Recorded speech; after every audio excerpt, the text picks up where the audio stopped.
Greetings and welcome to Kindred Groups, an experiment in faith from St. Andrew's Presbyterian Church. I'm the Reverend A.J. Ochart, and my pronouns are he and him.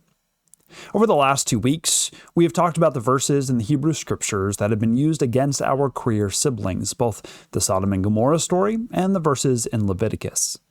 We talked about the ways that we can get into trouble when we try to translate or interpret using our modern conceptions.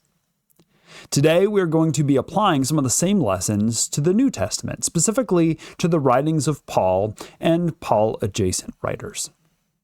Paul was a first-century Jewish man who was trained as a Pharisee.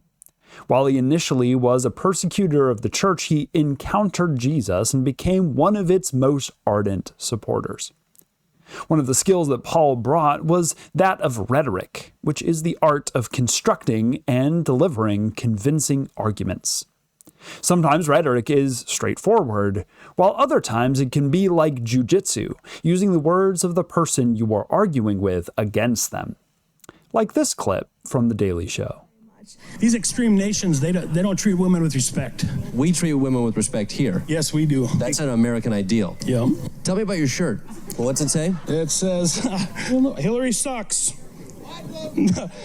But not like Monica. Hilarious. So we were talking about treating women with respect. It's an American ideal that we treat women with respect. You got to give me the back of that shirt one more time. That's too much fun. Trump that bitch! We don't even see the irony in it. I love it. Right? In this clip, and others like it, Jordan Klepper uses his interviewee's own words to lambaste them. Paul does something similar in Romans. While many parade around the statements seemingly about the same-sex encounters in chapter 1, if we pull back, we see that he is using these statements as a way to get his Jewish siblings on his side, and then use those sentiments against them, leveling the playing field for the Gentile believers, making the point that all have sinned and all are saved. In this light, these verses take on a completely different light. We will also look into the things that Paul seems to have been concerned about and the ways that he, and maybe his ghostwriter, used language in 1 Corinthians and 1 Timothy, and how one mistranslation has changed culture drastically.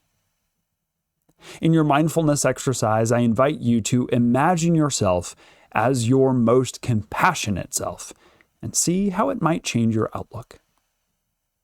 I invite you, as always, into deep and thoughtful conversation, and we'll see you next time on Kindred Groups.